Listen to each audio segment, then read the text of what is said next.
รายการต่อไปนี้เป็นรายการทั่วไปสามารถรับชมได้ทุกวัย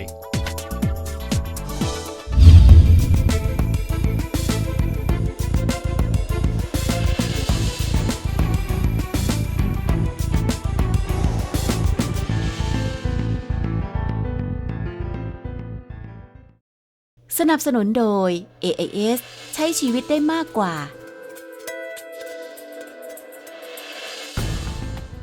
ใหม่ MG3 ชีวิตไหนสไตล์ไหนก็ฟัน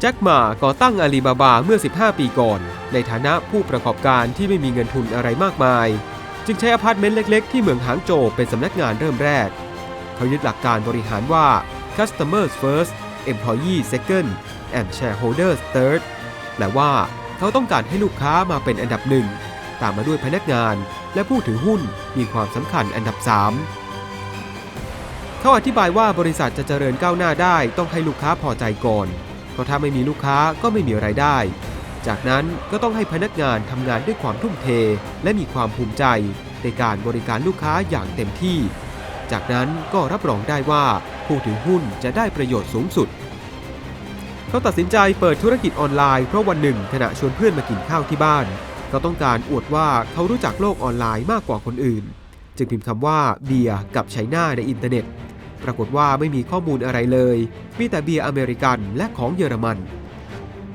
แจ็คหม่าตัดสินใจว่านี่คือโอกาสที่เขาจะสามารถสร้างธุรกิจของตัวเองจึงเปิดเว็บไซต์ภาษาจีนขึ้นมาและเพียงไม่กี่ชั่วโมงหลังจากนั้นเขาก็ได้รับคำสอบถามจากทั้งโลกอย่างคึกคักนั่นคือจุดเริ่มต้นของอาลีบาบาในปี 1999 แจ็คหม่ารวบรวมเพื่อน 17 คนไปเจอกันที่บ้านปรึกษากันเพื่อจะตั้งเว็บไซต์แรกของจีนที่จะเชื่อมคนขายของจีนกับต่างประเทศเป็นครั้งแรกและนั่นคือวันที่ Alibaba.com ถือกำเนิดขึ้นในโลกออนไลน์ไม่ช้าไม่นานบริษัทนี้ก็กลายเป็นบริษัทไฮเทคอันดับต้นๆของประเทศจีนพอเตอร์ เอริสแมนอดีตรองประธานกรรมการของ Alibaba.com และ Alibaba Group เขาเป็นกำลังหลักคนหนึ่งซึ่งทำงานเคียงข้างแจ็คหม่ามาตั้งแต่ยุคที่ Alibaba ยังเป็นเพียงบริษัทเกิดใหม่ที่ไม่มีใครรู้จักจนกลายเป็นบริษัทยักษ์ใหญ่ของโลกนอกจากนี้เขายังเป็นผู้กำกับและผู้สร้างภาพยนตร์สารคดีที่ได้รับหลายรางวัล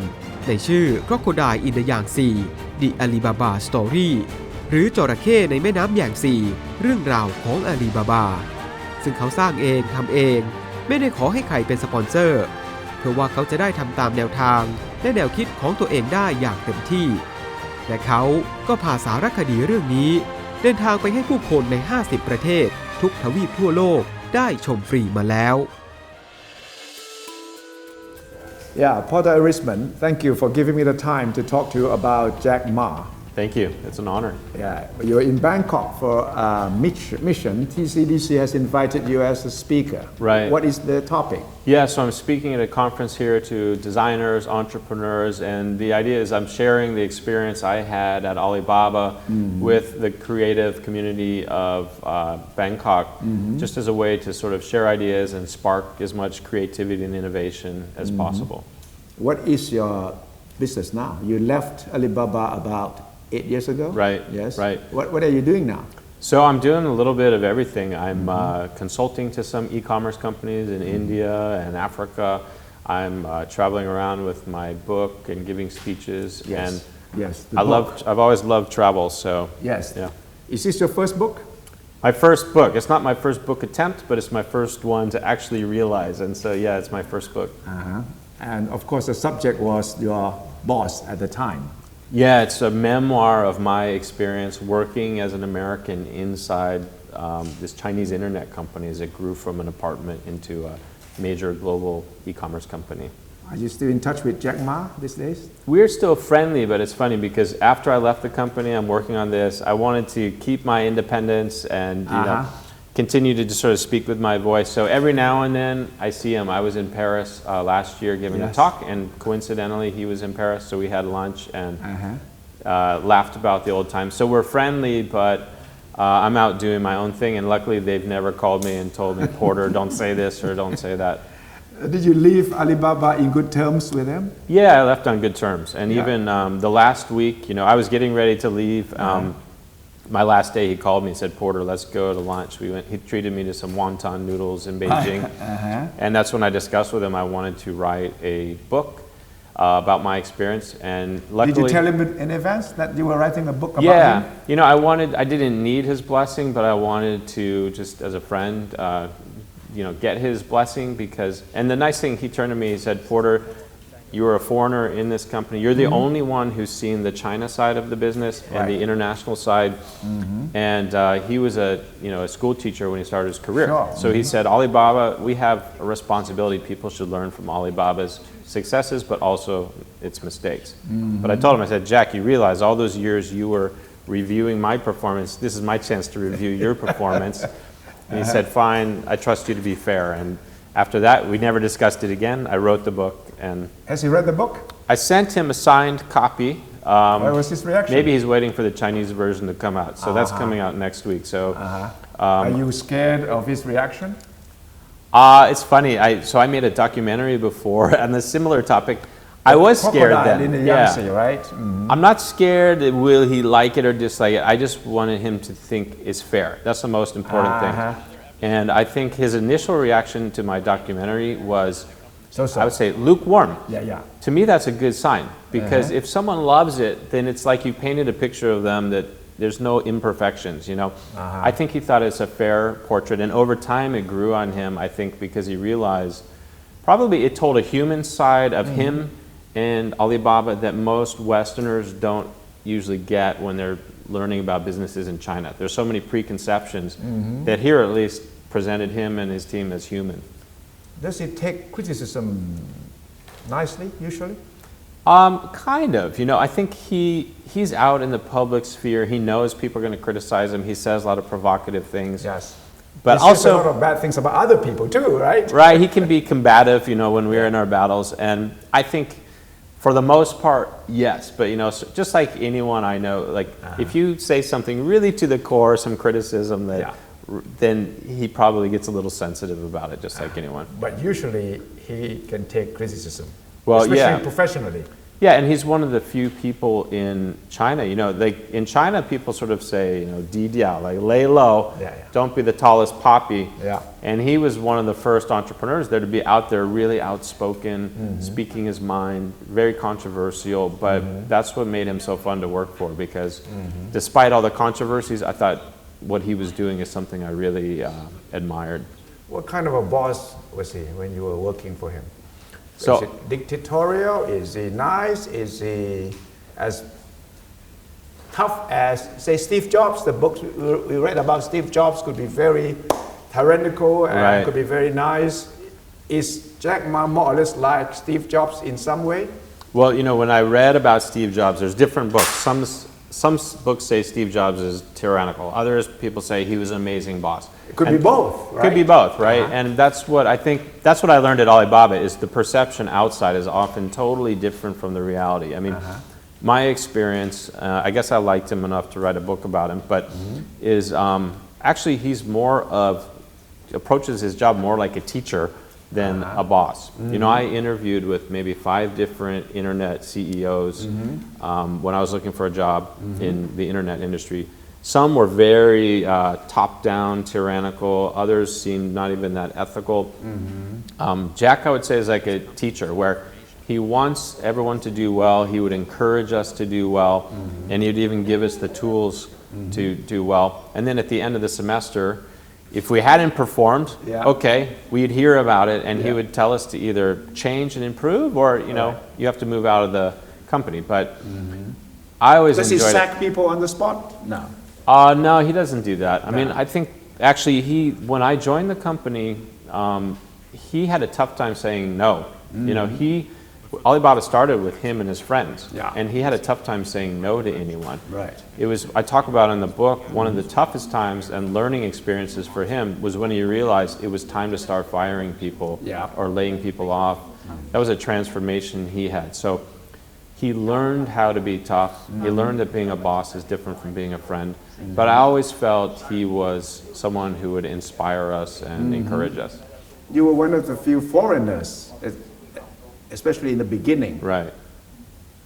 Do you have that line between the Chinese staff and the foreigners at the time?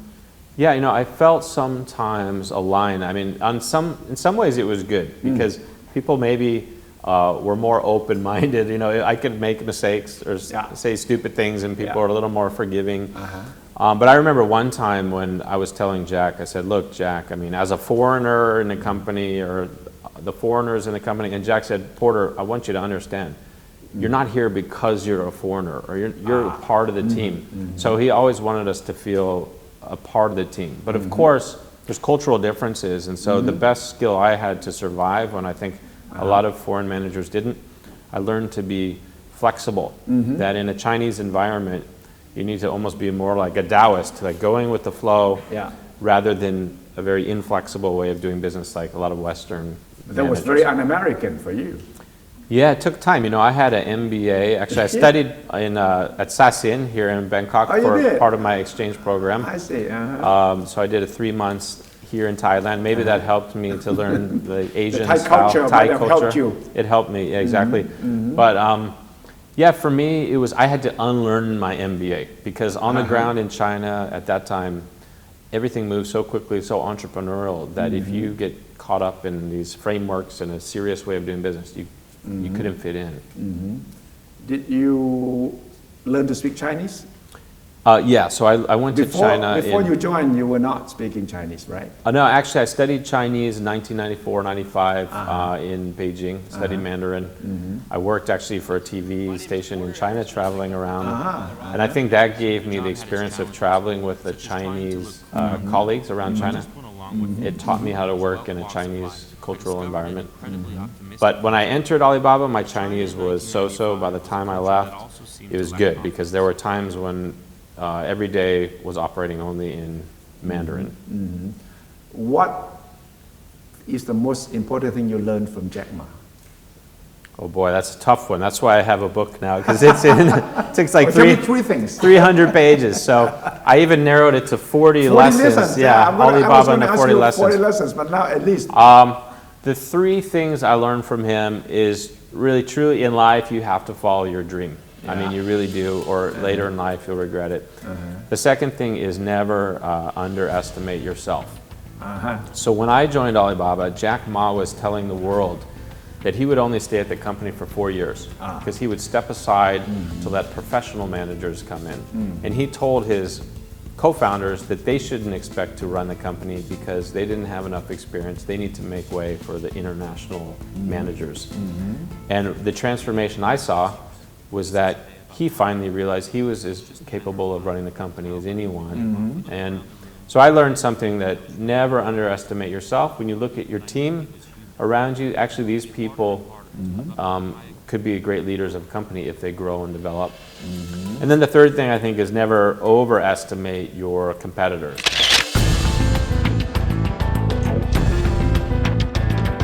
Really, actually, the funny thing for me when I watched these videos, because they even videotaped the first day speech that he gave to the staff in the apartment.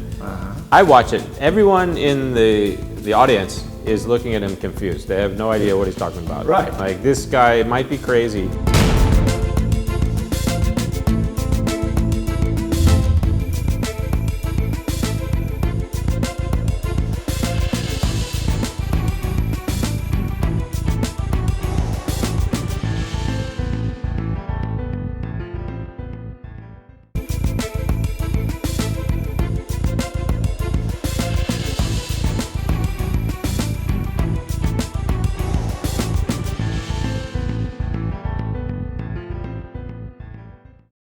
สนับสนุนโดย AIS ใช้ชีวิตได้มากกว่า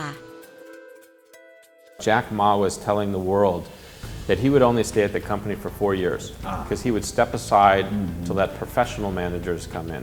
And he told his co-founders that they shouldn't expect to run the company because they didn't have enough experience. They need to make way for the international managers. And the transformation I saw was that he finally realized he was as capable of running the company as anyone. And so I learned something that never underestimate yourself. When you look at your team around you, actually these people could be great leaders of a company if they grow and develop. And then the third thing I think is never overestimate your competitors or overestimate. That's not very humble. Well, you can't be humble when you want to become a leader. You know, when Jack Ma gathered his 18 co-founders in his apartment with the dream of building one of the top 10 websites in the world, you can't think that you are not incapable of, you know, challenging these people. So a lot of times our big competitor was eBay. And a lot of times they were the most valuable internet company in the world at the time. And everyone thought we were crazy to try and challenge them.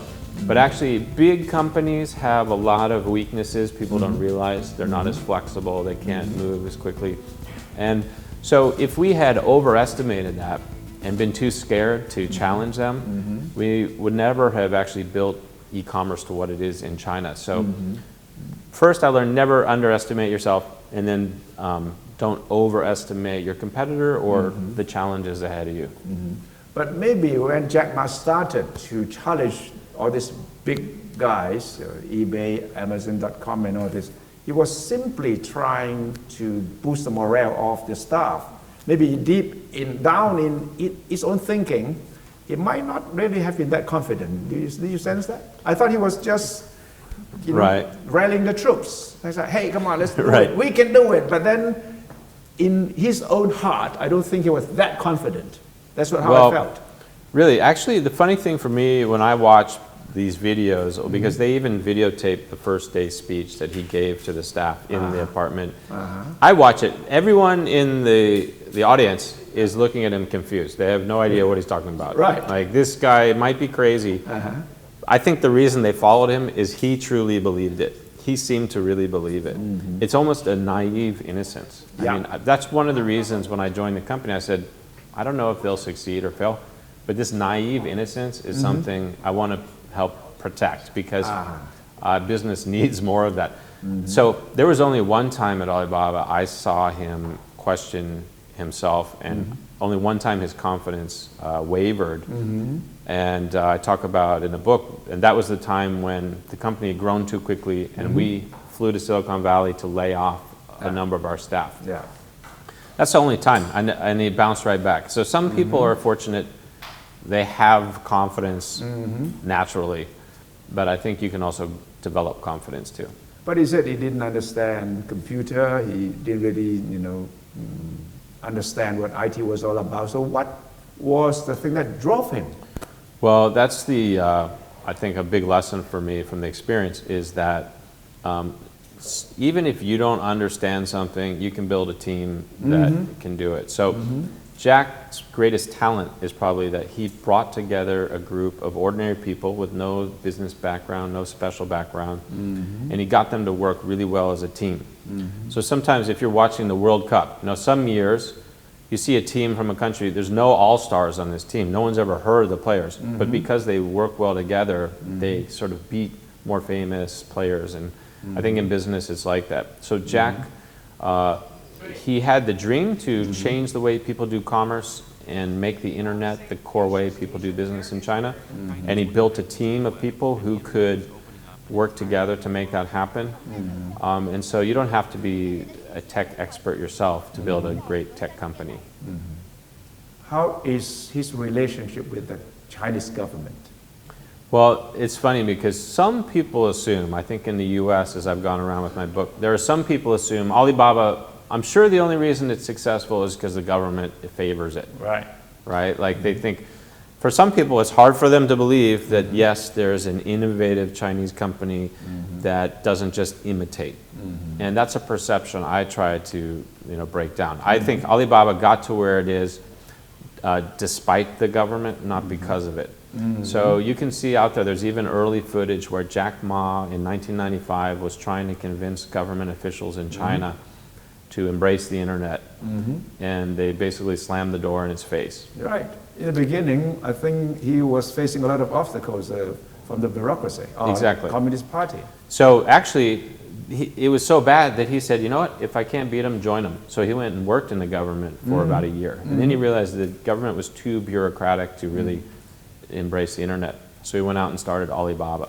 But I would say when I was at the company, the government was sometimes a headwind, sometimes a tailwind. Yeah. Fortunately, e-commerce, the Chinese government was pretty hands-off during that time. So we were able to operate pretty independently, whereas like search engines and social networking is really controlled by the government. And now, is the Chinese government considering Jack Ma the icon for the success of China? Well, now it's sort of a love-hate relationship, I Really? think. I mean, in China, the best thing to be is invisible, because then the government doesn't care about you. Yeah. Once Alibaba got so big, I think now the government sort of gave him a big bear hug and said, Right. get closer to us. Jack Ma always had a saying, be in love with the government, but don't marry it. Which means you shouldn't get so close, like doing a joint venture with the government or something. Keep a healthy distance. He said, be in love with the government, don't marry it. The problem is now the government's probably trying to marry Alibaba, and Alibaba just wants to stay single and be in love only. In your book, in the beginning, you mentioned that Jeff Bezos was there listening to Jack Ma's speech, and he was taking notes furiously. Right. Has the relationship between the two improved since?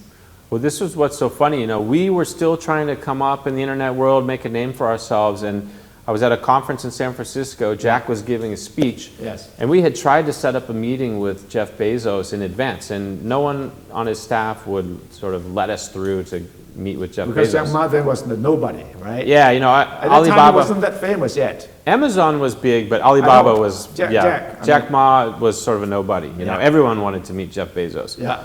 And so we gave up on the idea. But as Jack was giving a speech, there was someone in the back of the room furiously writing down the notes of everything, flipping through. And I said, oh, this must be a journalist or something. Yeah. I look over, I realized, oh, this is Jeff Bezos, Yes. He's studying from us now. This is crazy. Wow, yeah. So I introduced myself, and then they met. And I think they met in Seattle. I Yeah. think they have a mutual admiration, but the way they do business is very different. Amazon is all about building the biggest retailer and like a vacuum cleaner sucking up all the retail into Amazon. Yes. And Alibaba's view is they want to empower the retailers and the entrepreneurs so they can create their own shops online. So I think they have a mutual admiration. I don't think they probably partner that much, although recently Amazon, I think last year, opened a store on one of Alibaba's websites. So Amazon was struggling in China, so they said, what's the best thing we can do? Let's open a store on Alibaba's Tmall website. And how is it working? Is it well? I'm not sure how it's going, but I think it's maybe a first step towards greater partnership.